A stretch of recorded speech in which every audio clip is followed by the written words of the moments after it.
Okay, so another Smackdown Live. Of course, this is the fallout from Backlash, as well as building up to their new upcoming event, No Mercy. We begin with the contract signing. Becky Lynch and Alexa Bliss. Daniel Bryan is like, this won't be like all the other ones. And Becky's like, it's okay, I've got my thick skin. Little bit of, the jostling back and forth. I can tell that they're both still finding their groove. Becky Lynch, great babyface. Fantastic job at it. Alexa Bliss comes across conniving, little chip on her shoulder. I would say little because she's 5'1", she's tiny. But still came off like an actual threat, which was good for that's relatively young division. It worked and it worked well. Of course, it ends with her throwing the contract and flipping the table on her. Okay. But Becky, she ain't having none of that. Charge her down, pounds on her. Good. Good. I like how that worked. They do two other Diva segments.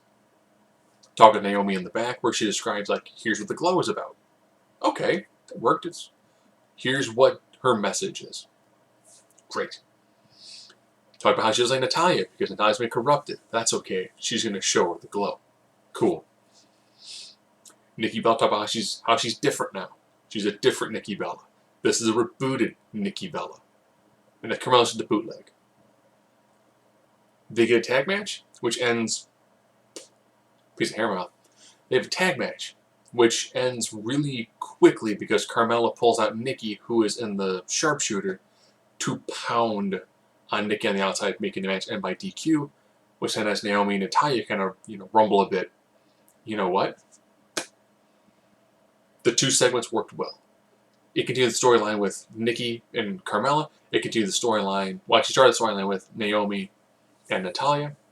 Good. They got... every single woman on their roster has got something to do in all of them, which was nice. I mean, it's something that you don't see very often.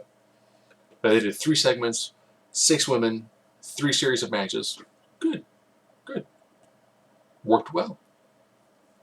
The Usos had a match against American Alpha. Chad Gable still cited the leg injury. They worked the leg. Leg becomes a huge part in the match. Jason Jordan's going for the hot tag. He's like, whoa, dude, you okay? Yeah. Man, you can't even stand. Fights out the two Usos by himself. Nice babyface effort. Eats a super kick party to another Samoan splash. I mean, they super kicked like crazy. The Usos are spamming super kicks like they're Superman punches. It's great for healing. While in the back they show Heath Slater and Rhino eating saltines and cheese whiz. Like, man, we gotta get the crowd behind us. I say right, you say no. Right. And hear the crowd, no. Right, no. Usos show up and they're like, snatch some crackers at your face. And I'm like, oh. Usos as heels, so good. Oh, they're so good. Oh, with like the grills and everything, just the way they talk, and they carry themselves from being like, who wants a 5-hour energy? I know I do. To being like, raggedy ass kids pushing back that mud pit. Like, perfect. Just, it's, the crowd's already kind of booing them. They just embraced it. Like, we're going to be despicable. We're going to be evil.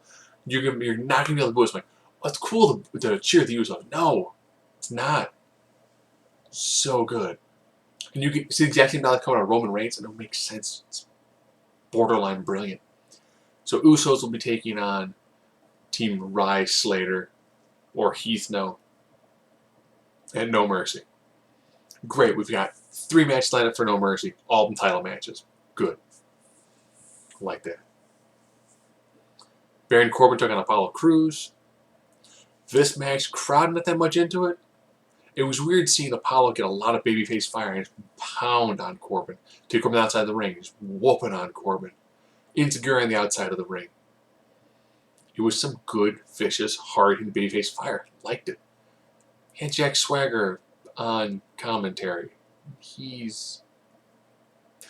wasn't as bad as his promo last week, but still not very good. Corbin gets into the ring and just starts working over Apollo. Gets Apollo pretty much stuck in between the bottom turnbuckle and the ring post on the inside of the ring, and he starts kicking him. Hits a drop kick, rolls him into the ring, end of days, 1, 2, 3. Brutal, effective. Those two guys have got a blood feud. I like it. Gets right into Swagger's face, like, what do you do about it?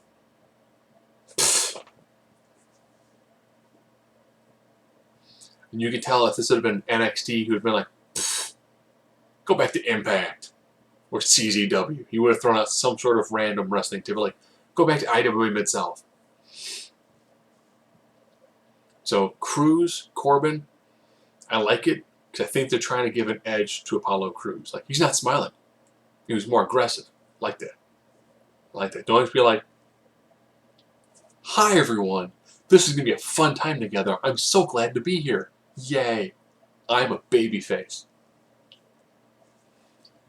And I think Swagger Corbin kind of works. Actually, Kane Corbin works too. For some reason, Corbin seems to work with so many people because his character is just big, tough douche. Orton gets his cleared to wrestle. It's awesome for Saturday. You get to see him get pounded by Brock Lesnar in a match against Eric Rowan, who's now wearing a sheet mask that has painting on it similar to the Joker's mask when he was robbing banks from The Dark Knight. Rowan hit a really unique spinning power slam. Ground and pound. You know what? Got caught inside the ring. Vintage DDT, RKO. Then partial super shredder. Bray Wyatt cut a promo. I am a god. And I'm like, oh. When these two guys fight at No Mercy, it's going to be amazing. Nice build up. I'm glad he's got some cannon fodder. Luke Harper cleared to wrestle now too. If they can bring Luke Harper to SmackDown, reform Harper, Rowan, and Bray, give those guys, because you're going to see Usos, man, Usos as heel, taking on, well, tweener, not quite heel Wyatt family. Have the Wyatts beat the Usos or American Alpha, because Harper and Rowan are a beefy enough tag team to make matches with the Usos work, because it worked beautifully in the past, and American Alpha. That would give them a really strong tag division. Because let's be honest, you only really need 3 solid tag teams, and you've got a great division. Happened in the past with Edge, Christian, the Dudleys, and the Hardys. 3 uniquely different tag teams that work well. And then you've got Hype Bros, got some momentum. Vaudevillains could really, really use a bit of a push. Also Breezango. Why is Breezango not hooking up with The Miz? The group is called The Agency. You've got the movie star, the model, the dancer. It's the easiest thing ever. You take the 3 heels whose gimmicks are, I'm an amazing dancer, I'm the world's greatest supermodel, best actor ever, and you put them together in this super snarky, smarky heel group that nobody can cheer. They're all pretty good at their job, but you just can't like them because they're the cocky bricks, and it's so simple.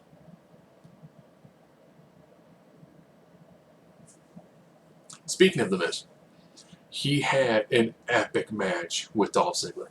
The crowd chanting, "This is awesome." When is the last time The Miz had a match with the phrase, "This is awesome," is chanted? Not including a time when The Miz is taking on The Rock, or Miz taking on Cena, and The Rock is in the ring. Because they're cheering for The Rock. Great back and forth. I love all of the good healing. Oh, the fact they try to go again for like the Maurice, going to spray the stuff in Ziggler's face. Ref gets there, like, whoa, what are you doing? Yeah! Quick roll up, crowd like, oh, we're going to see it. Miz grabs the title, like he's going to leave. Ziggler cuts him off. This is like, I think, after the second commercial break. He grabs the container of the spray as he throws the title into the ring as he gets rolled in. Ref checking the title. Miz throws the can out. Skull Crusader 1, 2, 3 crowd pissed. That's some good healing. That's beautiful healing. That's he's got heat for days. Okay, who you also put in the agency? Ave Marie. Ave Marie can be like the partial valet. She can be the one who wrestles for the women's belt. That group can have all of the gold. Because you have a tag team, a woman's wrestler, and you'd have a singles competitor.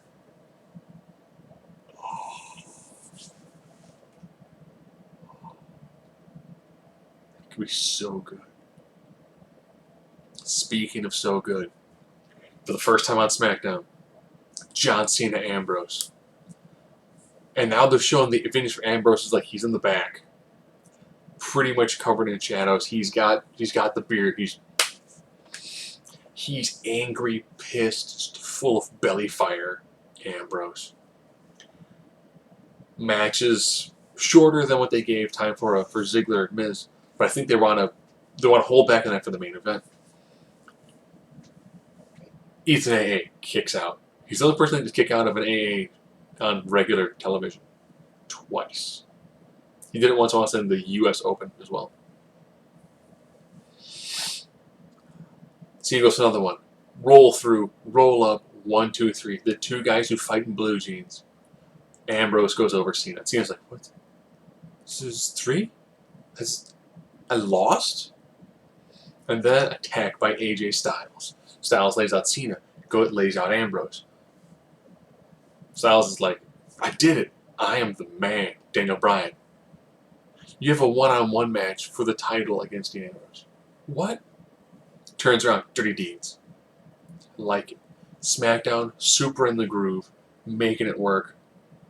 You know, I like they're doing backstage portions, which work well because they're short and to the point. It feels like there's a lot more wrestling.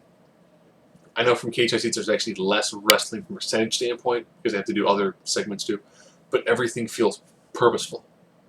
It's a nice 2 hours of wrestling.